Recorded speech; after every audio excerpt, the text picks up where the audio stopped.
Here we have vestibular neuronitis, an acute unilateral peripheral vestibulopathy.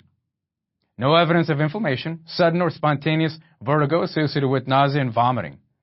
Symptoms will peak within 24 hours, resolves over days or weeks, and unilateral nystagmus may be seen, can be suppressed by visual fixation. That's the clinical pearl here. Can be suppressed by actual visual fixation. This is known as the vestibular neuronitis. What is labyrinthine concussion? It's a head injury in which maybe perhaps there was or wasn't a skull fracture. May be associated with hearing loss and tinnitus. Infarction, if there is a problem with the vertebral basilar system, including your posterior inferior cerebellar artery, anterior inferior cerebellar artery, or maybe perhaps even your spinal cerebral artery. Associated with brainstem signs, including cranial nerve, and we have weakness, ataxia. The central type, nystagmus. Pure vertical or pure horizontal, maybe bilateral, or not suppressed by visual fixation. That's important for you to pay attention to here. Once again, not suppressed by visual fixation. This is the central type of nystagmus. What is Meniere's disease? Episodic vertigo with nausea and vomiting. Fluctuating but progressive hearing loss. Tinnitus and sensation of fullness in the ear. Your clinical pearl here is fullness in the ear, and caused by increased endolymphatic volume or perhaps pressure. Meniere's disease. Perilymphatic fistula, as the name implies, a fistula where abrupt onset of vertigo would then persist episodically.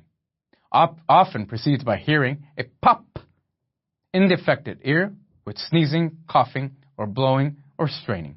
A fistula, perilymphatic, can be treated with rest or a fat patch if refractory. Pop, perilymphatic, if that helps you. BPPV, benign positional paroxysmal vertigo. This is episodic vertigo, however, triggered by head movement. Episodes are brief but severe, associated with latency, finite duration, and fatigue. Often associated with severe nausea and vomiting, caused by floating calcium carbonate crystals in the endolymph. Pathology here, calcium carbonate actually floating in your endolymph.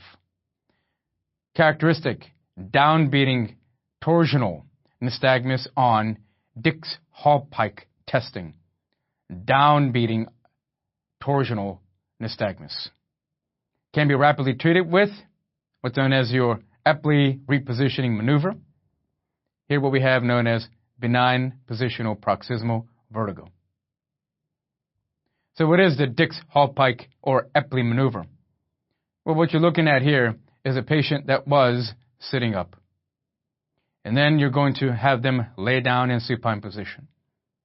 I'm having you move from left to right. And as you do so, you'll notice here the degree of changes that are taking place with each position. The first picture on your left, the patient is sitting straight up. The patient next is then moving back to a 45-degree angle. The patient after that has moved down to a 90-degree angle. The patient now has then turned over to the side, maintaining that 90-degree angle, and the patient is able to get back up or sit back up. All of this is referred to as being your Dix-Hallpike or Epley maneuver, and this is in reference to a position a diagnosis that we just discussed, known as your benign positional paroxysmal vertigo, BPPV. What are the pearls for vertigo? Tinnitus and hearing loss accompanied peripheral vertigo.